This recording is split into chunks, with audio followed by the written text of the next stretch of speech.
Hello students, welcome to Target Study Point. This is Archana Chauhan and today we will discuss exercise 9.3 Maths NCERT of class 6. Okay, now before discussing this exercise, I want to tell you something about bar graph. Okay so bar graph के base पर हमने यहाँ पर काम करना है. ठीक है, उसके पहले हमने जो भी एक्सरसाइज की हैं that are based only pictograph. ठीक है, तो अब जब पिक्टोग्राफ हम कर रहे थे तो उससे भी यही काम हो रहा था ऑब्जर्वेशंस का, है ना. और यहाँ पर भी हमें एनालिसिस और ऑब्जर्वेशंस करने हैं. ठीक है, तो हम बार ग्राफ क्यों यूज़ करें, एक क्वेश्चन हमेशा माइंड में आता है कि बार ग्राफ क्यों यूज़ करें. ठीक है, सो यहाँ पर एक बात बहुत अच्छे से समझ लीजिए सभी बच्चे, जो पिक्टोग्राफ है, pictograph is a very time consuming and difficult. Okay, but graph is a better method as compare to pictograph. Pictograph में क्या होता है, आप पिक्चर्स ड्रॉ करते हैं, है ना, या फिर पिक्चर्स ड्रॉ की हुई मिलती हैं तो उनको आप काउंट करते हो, फिर उनको राइट डाउन करते हो. ठीक है, इट्स वेरी टाइम कंज्यूमिंग. ठीक है, सो अगर हम पिक्टोग्राफ और बार ग्राफ की कंपेयर करें तो bar graph is much easier. ठीक है, पिक्टोग्राफ के कंपैरेटिवली जो बार ग्राफ है वो काफ़ी आसान है और इजी मेथड है. ओके, बार ग्राफ क्या है? A bar graph is a pictograph giving a representation of the numerical data by a number of rectangular bars. Rectangular bars में हम जो भी इंफॉर्मेशन होती है, जो भी डेटा होता है, स्पेशली न्यूमेरिकल डेटा जो होता है उसको हम बार्स की फॉर्म में रिप्रेजेंट करते हैं. Right, and all the rectangular bars having a uniform width and erected horizontally और vertically. कुछ बार को हम horizontally भी बनाते हैं और कुछ को हम vertically भी बनाते हैं.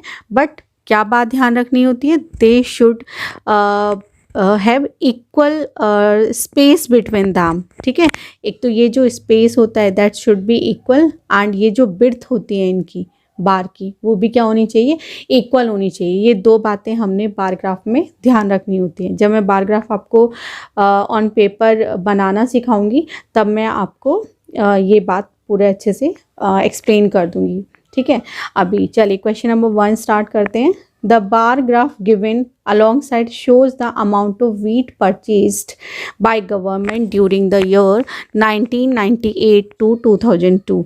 1998 से 2002 तक जो गवर्नमेंट ने वीट को परचेज किया है वो यहाँ पर गिवन है.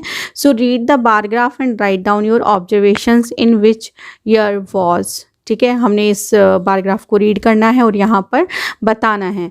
द वीट प्रोडक्शन मैक्सिमम, जो वीट प्रोडक्शन था वो मैक्सिमम कौन से ईयर में था. ठीक है, तो हाईएस्ट बार आप चेक कर लीजिए, दैट इज़ 2002. कौन सा है, 2002.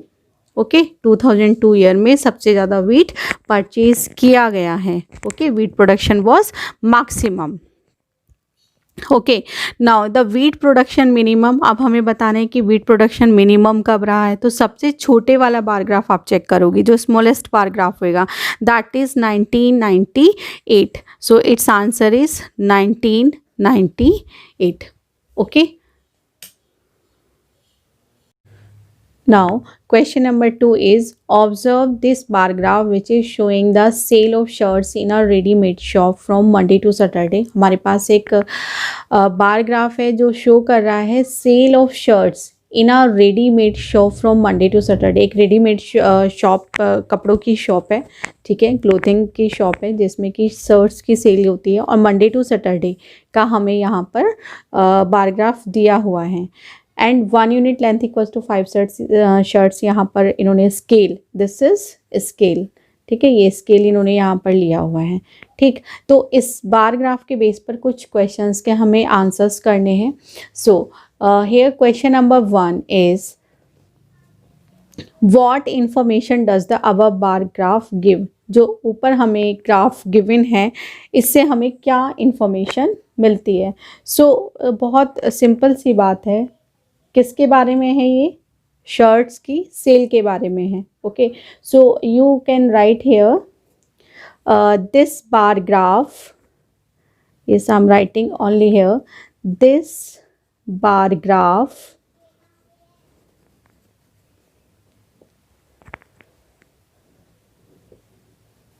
gives the number of sold number of shirts कर लीजिए, number of shirts sold from Monday to Saturday. ठीक है. Now part B, what is the scale chosen on the horizontal line representing number of shirts. ठीक है, this is horizontal line. यहाँ ये वाली horizontal line की बात करें तो क्या स्केल है, 1 unit length equals to 5 shirts. Okay, so we can write here for answer B, 1 unit length equals to 5 shirts. Right, now check for C part.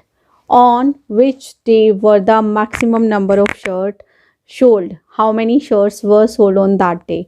हमें बताना है मैक्सिमम नंबर ऑफ शर्ट कौन से दिन पर सेल हुई हैं. ठीक है, तो हाईएस्ट आप बार ग्राफ यहाँ से चेक करेंगे तो जो डे था दैट वाज सैटरडे, एंड साथ में उसने हमसे ये भी पूछा है कि हाउ मैनी शर्ट्स, कितने नंबर ऑफ शर्ट्स यहाँ पर सेल हुए हैं. तो आप इसको चेक कर लीजिए कि ये कहाँ जा रहा है. ये ग्राफ हमारा 60 पर हमें मिल रहा है. ठीक है, so maximum number of shirts sale कौन से दिन में हुई है, इट वाज सैटरडे. ठीक है, एंड जो इसका सेकेंड आंसर है how many shirts were sold on that day, that is 60 shirts. Okay, now D part. On which day were the minimum number of shirts sold. कौन सा ऐसा दिन था जब सबसे कम शर्ट्स जो हैं वो सेल हुई हैं. तो चेक कर लीजिए सबसे छोटा बार ग्राफ कौन सा है, that is Tuesday. Okay, bar graph से आप यहाँ से देख लीजिए कौन सा है, दैट इज ट्यूसडे. ओके, तो ट्यूसडे में सबसे कम शर्ट्स सेल हुए हैं. Now how many shirts were sold on Thursday. Thursday का हमें चेक करके बताना होगा कि थर्सडे में कितने नंबर ऑफ शर्ट्स सेल हुए हैं. सो कम ऑन थर्सडे. थर्सडे ये हो गया. थर्सडे में आप नीचे की तरफ यहाँ पर देखेंगे कितना है, इट इज़ अबाउट 35 शर्ट्स. ठीक है, 35 शर्ट्स हैं जो यहाँ पर सेल हुई है थर्सडे को. So it's answer is 35 shirts. Okay, now come to question number 3. Observe this bar graph which shows the marks obtained by Aziz in half yearly examination in different subjects. एक बच्चा है अजीज़ जिसने ये 5 different subjects हैं जिसमें इसके ये marks यहाँ पर given हैं. Okay, answer the given questions. कुछ questions यहाँ पर given है जिसके बेस पर हमने इन questions को answers करना है. Okay, what information does the bar graph give. हमें इस बार ग्राफ से क्या इंफॉर्मेशन मिलती है. सो एक ही इंफॉर्मेशन मिल रही है कि जो अजीज़ के मार्क्स हैं वो डिफरेंट सब्जेक्ट्स में कितने हैं. तो आप सिंपली यहाँ पर राइट डाउन कर सकते हैं. फर्स्ट के लिए मैं यहाँ आंसर राइट डाउन कर रही हूँ. ठीक है, ए पार्ट के लिए you can write this bar graph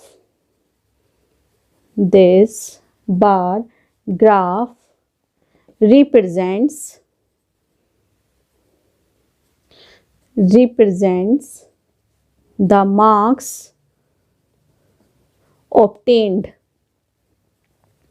by Aziz in different subjects. Okay, so एक आंसर हो गया. Now check for part B. Name the subject in which Aziz scored maximum marks. सबसे ज़्यादा मार्क्स उसके किस सब्जेक्ट में आए हैं.